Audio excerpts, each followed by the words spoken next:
beloved, Boss Mike Cervera.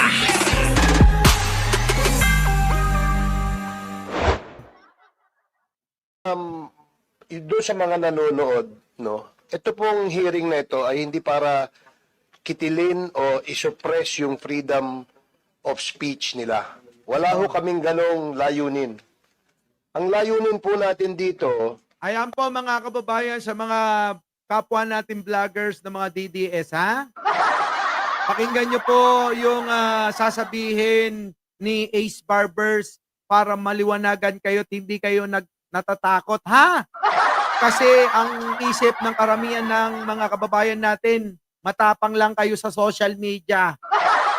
Napakasimple lang naman ang gusto naisin ng committee na ito na tinaguriang Tri-Committee.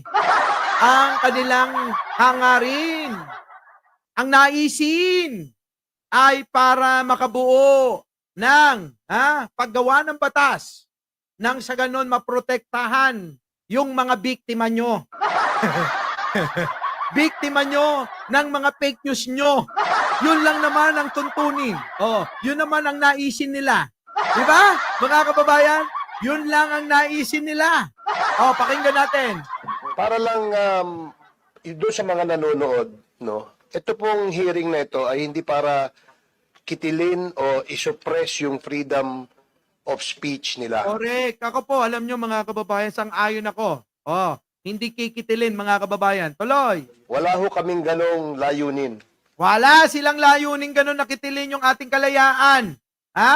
Na kalayaan at karapatan sa freedom of speech. Walang ganun. Ang layunin po natin dito ay gawan ng polisiya. Yan, gagawan tayo ng polisiya nang sa ganun. Hindi na kayo mag-fake news. Yun lang naman yun.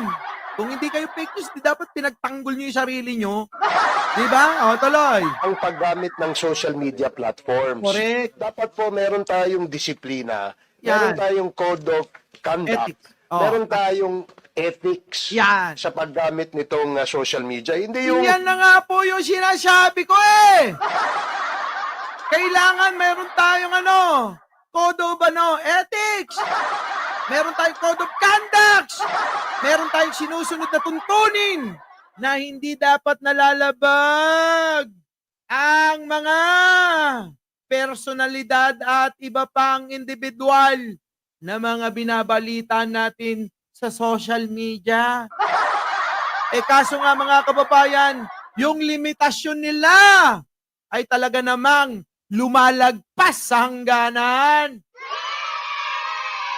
Kaya nga, ako ay sang-ayon sa ginagawang iyan ng Kongreso. Tandaan nyo mga kababayan, kung sakali man na talagang lumalabis na tayo, mas maigi pang ihinto na itong pagbablog na to. Di po ba mga kababayan? Nako mga kababayan, kung ihinto lang ang pagbablog na to at kung ihinto lang din sila para bastusin ang Pangulo at iba-iba pang mga politiko, hindi na mga kababayan. Wala nang dahilan para nandito pa tayo. Di po ba? Abay, magpo-post na lang ako sa TikTok, sa YouTube, na sumasayaw ako. Ganun yun. Sasayaw na lang tayo ng spaghetti, pababa, pababa ng pababa. Parang rating ni Sarah. Pababa ng pababa. Ano? Nandiyan na ba si Lord Glenn? Oy, Lord Glenn Yung mga kaibigan natin, okay lang yung kamo, tuloy-tuloy lang nila yung pagtira. Wala akong sama ng loob sa kanila. Oo, okay lang yan, Lord Glenn. Basta ako, bata mo ako. Andaan mo yan Lord Glenn, bata mo ako.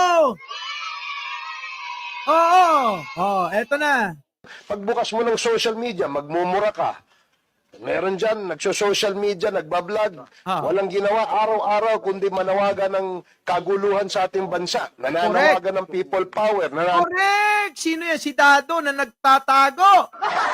Tama ba naman yung mga kababayan kung hindi lagi na lang panawagan ng ng kaguluhan? People power daw pero tatatlo. Pupunta sila ng EDSA, mga kababayan. 30 kasama kanino. So anong klaseng people power yun? Nagtitrending kasi tingin nila dito sa tao na to nababaliw.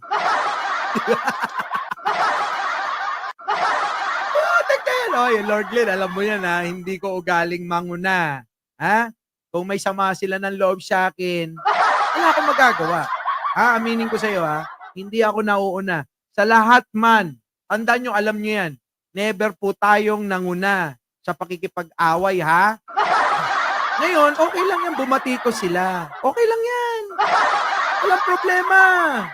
Karapatan nila yan, hindi natin hinahadlangan. Ay, tuloy. Nawagan ng kudeta. Yung ba ay tama, Mr. Chair? Ang punto lang natin dito is magkaroon tayo ng ganitong regulasyon o regulatory policy para kagaya po ng mga broadcasters, meron po silang KBP. Kagaya po ng mga manunulat sa dyaryo, meron po silang NUJP. Ay, teka muna, alam nyo po ba, ito, babalita ko lang sa inyo. Kung natatandaan nyo yung UBIP, ha? UBIP, natandaan nyo ba? Ganyan ang hangarin namin talaga. Yung magkaroon ng mga sinasabi ni Ace Barbers. Opo, sayang lang at hindi nagtagumpay dahil may mga panahon na yan, mga kababayan, yung aming inaasahan. Dadalim pala kami. Ha? Dadalim pala kami sa kabila. Di mo ba? Kaya nagkagulo-gulo. Ang adhikain ng UBIP noon ay magkaroon ng mga ganyan. May mga tuntunin na dapat sundin ng mga vlogger sa Pilipinas. Nang sa ganon, hindi nagkakaroon ng ganito. Nagkakagulo. Kanya-kanyang batikos, kanya-kanyang banat. Walang sinusunod na tuntunin. Kaya nagkaganyan. Tandaan nyo, ang UBIP, yan po ang pangarap namin talaga. Sayang lang, sayang lang. Pero okay lang. Ganon talaga. Ano ba naman natin sasamahan yung mga yon, mga kababayan? Ganito sila. Papayag ba tayo? Kita nyo ito man ito, si Mark Lopez. Tandaan nyo yan. Mark Lopez. Kasama, presidente ng China. Mga kababayan naman, tinalakay yan kanina. Saan ka na ba naman nakakita? Pilipino ka. Abay, kaya mo ba na ibenta ang sarili mong kababayan at sarili mong bansa? Sa atin, mga kababayan, na sumusuporta sa gobyerno, hindi natin kayang gawin niyang kailanman. Tandaan nyo, nabalita na yan na sila'y pinopondohan daw di umano ng China para bumatikos sa gobyerno ni Pangulo. Gawain ba yan ng sumisigaw ng makabayan? Hindi ho gawain ng makabayan. Kung ganito lang, na ikaw ay popunduhan ng ibang bansa, okay lang, magbanatan tayo sa mga sinusuportahan natin. Na na mga politiko, parehas tayong mga Pilipino. Pero ibang usapin.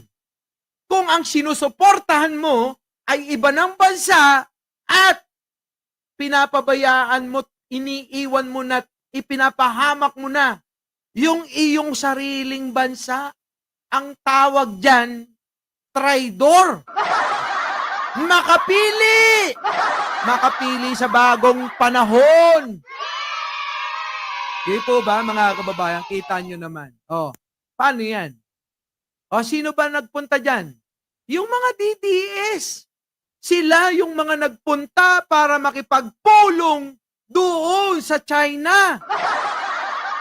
Kung kami namamasyal, sila nakikipagpulong para traidorin ba ang ating bansa? So paano ninyo paniniwalain ang ating mga kababayan sa ganyang gawain? Kung ang sarili nyong bansa mismo Tinatraidor ninyo na walang kamalay-malay ang mga kababayan natin. Di po ba, mga kababayan, kayo na humusga? Bakit ba kailangan makipag-usap pa? Yan ba ay hindi ba namin kailangan ng gawan ng mali siya? Kung nakikita naman natin na may sigalot talaga dahil sa pinag-aagawan teritoryo, pero nakikita kayo namin, kasama nyo ang presidente ng bansang umaagaw ng teritoryo. Ay po ba, mga kababayan? Kayo na humusga. Opo ha, kayo na humusga. Eto pa. Personalities ang ipinatawag sa Kongreso kaya ng problema ng paglaganap ng disinformation o fake news sa bansa. Ang pagsusuri sa pagkalat ng fake news, ang epekto nito sa pag-unawa ng taong bayan at sa seguridad ng bansa at ang Correct, seguridad ng bansa. Bakit? Dahil isipin ba ng hindi ho, nakapag-chismisan lang sila. Nakipag-banding lang sila kay Xi Jinping. Ganun ba? Yung iisipin namin dyan? Mga kababayan, ganun lang ba yung iisipin natin dito? Nakipag-chismisan sila, nakipagkamustahan sila, ganun? Ganun ba yun? So wala kaming dapat na isipin na binibenta nyo na kami? Baka nakakalimutan nyo, mga kababayan, ang mga Duterte. Maka-China talaga yan.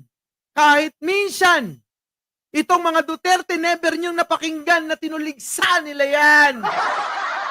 Pinagtanggol ba nila yung ating mga teritoryo tulad ni Pangulong Bongbong? Hindi natin narinig yung pagkus kanina, pinagtanggol pa ni Marcoleta. Di po ba, mga kababayan? So anong iisipin naming mga Pilipino? Sumisigaw kayo, kayo'y makabayan, mahal nyo mga Pilipino. Pero bakit ganito? Tanong lang naman, Tanong lang naman.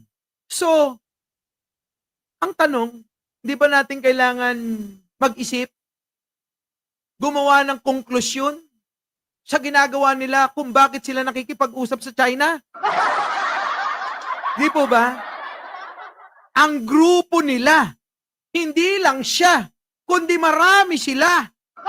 At napabalita pa nga, isang ehersito, Estrada, ang nagbalita na kumpirmado daw na kayo'y pinopondohan ng China para manira sa ating bansa. Natandaan nyo ba yung binalita natin nung sinabi ni J.B. Ejercito? Binunyag niya na mayroong mga personalidad sa mainstream media, mga vloggers na pinupunduhan daw ng China para siraan ang sarili nating bansa. Saan kayo nakakita ng ganun?